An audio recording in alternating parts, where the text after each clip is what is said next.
Brightfeather, a rooster known for his bright plumage and even brighter curiosity, was always a little mischievous. He loved exploring, often getting into amusing scrapes around the farm. One particularly warm and sunny afternoon, a glint of red caught his eye near the old stone fireplace.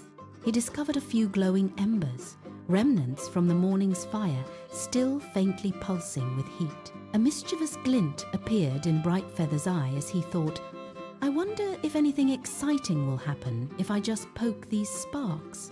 Before he could act, Mischief the rabbit, smartly dressed in his green knitted sweater and patched trousers, suddenly appeared. Mischief, ever the cautious friend, jumped directly in front of the curious rooster. "Brightfeather," he warned, his voice serious, "fire is incredibly dangerous. Please don't play with it." Brightfeather, however, merely ruffled his feathers and gave a dismissive cluck. "Bah, it's just a tiny little spark," he insisted, winking playfully. Ignoring Mischief's warning, Brightfeather found a small stick and, with a daring flourish, poked at the glowing embers. Suddenly, with a sharp pop, a small, unexpected flame shot upwards, dancing wildly into the clear blue sky. Brightfeather squawked in genuine surprise, stumbling backward from the sudden burst of fire. He lost his footing completely and tumbled ungracefully into an old wooden wheelbarrow, conveniently filled with dry hay. With a loud boing, the wheelbarrow wobbled precariously, then tipped over, sending Brightfeather and a cascade of hay scattering everywhere.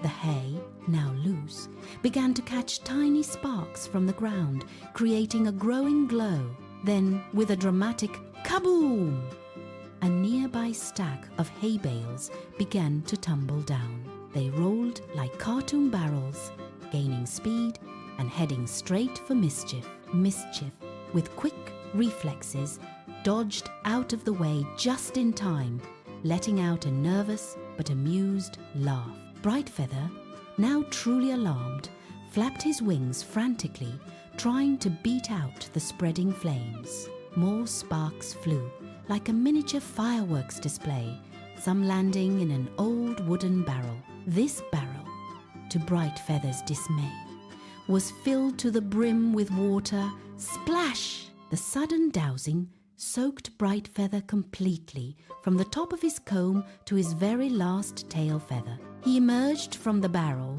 looking utterly bedraggled, like a soaked, bright yellow mop. Seeing the situation escalate, Mischief quickly scurried off to rally the other farm animals for help. Soon a small brigade of animals arrived, stomping on small flames, splashing water from buckets, and throwing dirt. Working together, they managed to extinguish the small but surprisingly persistent funny flame.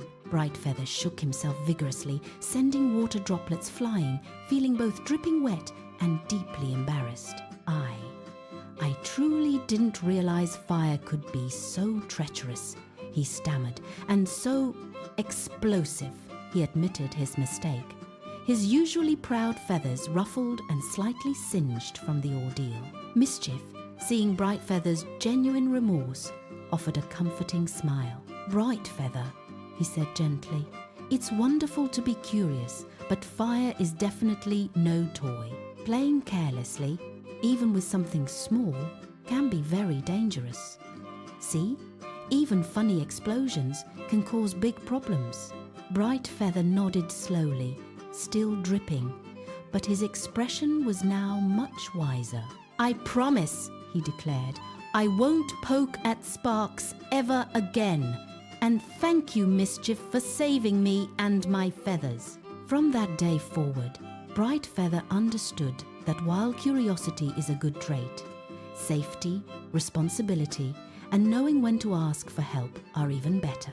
And whenever he saw even the tiniest spark, he would always remember the funniest, wettest, and silliest fire of all.